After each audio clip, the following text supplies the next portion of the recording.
Hi, welcome to Bluebell Storytime Online. I'm Miss Mandi from the B.B. Comer Library here in Sylacauga.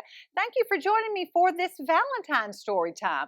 We have a lot of fun Valentine books at the library, and I've got a couple I want to share with you. The first one is called Duck and Hippo, The Secret Valentine. And I'd like to thank the author, Jonathan London, and the illustrator, Andrew Joyner, and the publisher, Two Lions, for allowing me to share this book with you. All right, Duck and Hippo, The Secret Valentine. It was Valentine's Day and the birds were singing Tweedledee. But Duck thought, wait, I don't have a Valentine.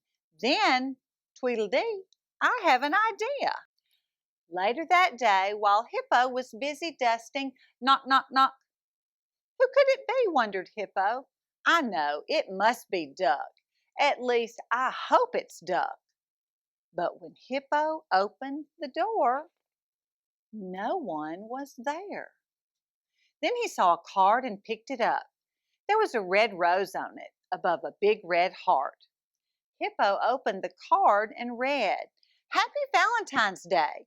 Come to the park today at 4 p.m. and bring something for your Valentine.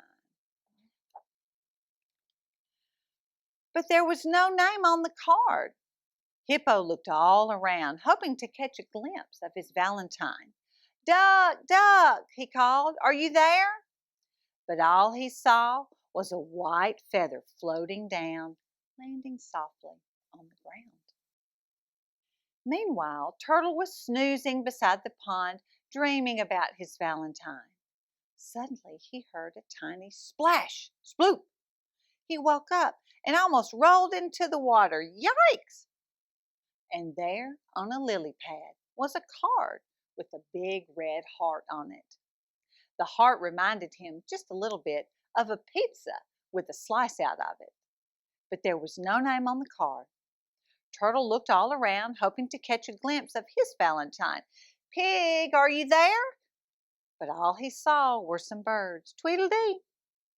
Later, Pig was all alone, tossing pizza dough at Pig's Pizza when she heard the bell above the door. Ring-a-ding-ding! She looked and the flying pizza landed on her head. Splat! Then she saw a card with the big red heart on it under the door, but there was no name on the card. Pig blushed and raced outside, hoping to catch a glimpse of her Valentine. Turtle, are you there? Husha, shusha, shusha. But all she saw was the street sweeper. Meanwhile, Elephant was checking his mailbox, hoping to find a Valentine's Day card. And he did. Ho! Boomed Elephant. But there was no name on the card. He spun on one leg, trying to catch a glimpse of his Valentine. Duck, Pig, are you there? He got so dizzy that he fell on his trunk. Smack! He sat up and rubbed it. Then he held the card against his heart and beamed.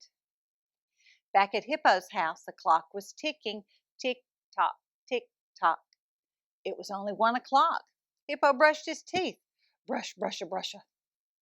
He put on his favorite bow tie and looked in the mirror. Then he smiled so wide that his tie popped off. Pop. At 2 o'clock, Turtle went outside and looked at himself in the pond. A fish looked back. It seemed to be blowing kisses at him. Smooch, smooch, smooch. Then slowly, slowly, Turtle started walking, holding a basket filled with donuts.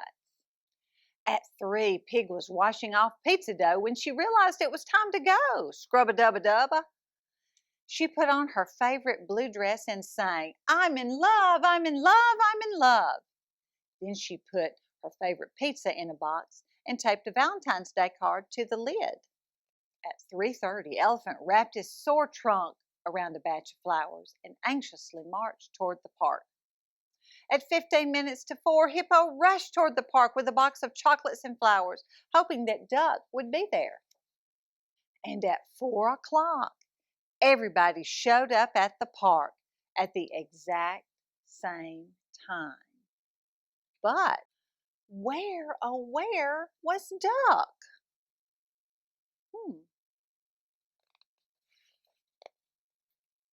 Suddenly, Duck leaped out of a bush, danced all around, and said, "Ta-da! I'm the secret Valentine." Then she gave Hippo a rose, winked, and said, "The best Valentines are friends."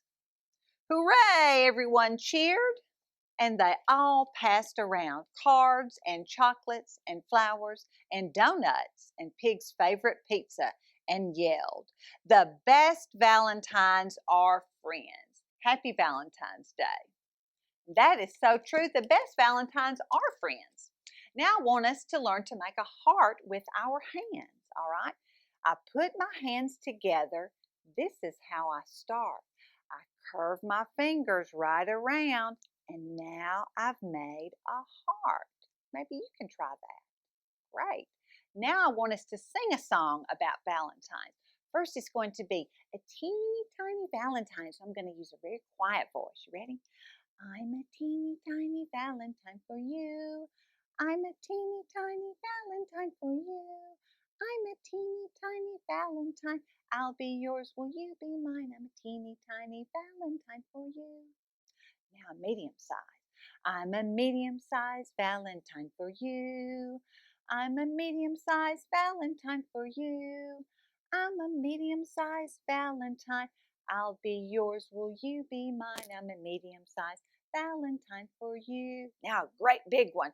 I'm a great big Valentine for you. I'm a great big Valentine for you. I'm a great big Valentine. I'll be yours. Will you be mine? I'm a great big Valentine for you. Good job. That's great. Now, the next book I have is about a girl whose name is Valentine. This is called Love, Ruby Valentine. I'd like to thank the author, Laurie Friedman, and the illustrator, Lynn Averill Travis, and the publisher, Carol Rhoda Books, for allowing me to share this book with you. And this is called Love, Ruby Valentine. Deep in the heart of Heartland, in a house of oak and pine, with her feathered friend named Lovebird, lived Ruby Valentine. Now, Ruby had a favorite day, and Valentine's was it. According to all who knew her, the day was a perfect fit. Ruby loved to say, "I love you," and she loved to say, "Be mine." And she loved to sign her hearts and cards, "Love, Ruby Valentine." Valentine's was Ruby's chance to do what she loved best. As the special day drew closer, Ruby would not stop to rest. With 5 days until Valentine's, Ruby started making cards. She and Lovebird sprinkled glitter. They curled ribbons by the yards. With 4 days down and counting, Ruby and Lovebird began to bake. They cut out heart-shaped cookies. They iced a heart-shaped cake. They never left the kitchen. With only 3 days more to go, Ruby and Lovebird filled up goodie bags and tied each one with a bow. With just 2 days remaining, they worked morning, noon, and night, signing cards and wrapping gifts until each package was just right. With Valentine's 1 day away, Ruby carefully checked her list. Then she loaded up her wagon. No one in Heartland would be missed. The night before Valentine's Day, Ruby chose what she would wear. She tried on her purse and shoes. She washed and curled her hair. When everything was in order, Ruby made a special sign. It sat high atop her wagon and read, "Love, Ruby Valentine." Tired from all her hard work, Ruby lay down on her bed.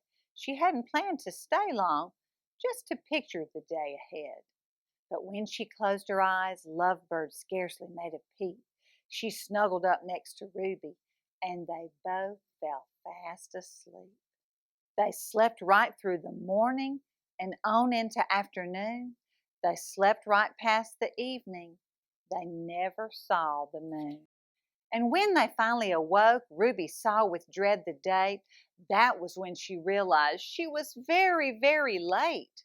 "I can't believe I missed Valentine's. Now I'll have to wait a year to tell everyone I love them." Ruby wiped away a tear. She slowly picked up cards and started putting gifts away when, in a squawky voice, Lovebird said, "Let's go today." Ruby looked at Lovebird. "Folks won't like this one bit. It's the 15th, not the 14th. They're sure to pitch a fit."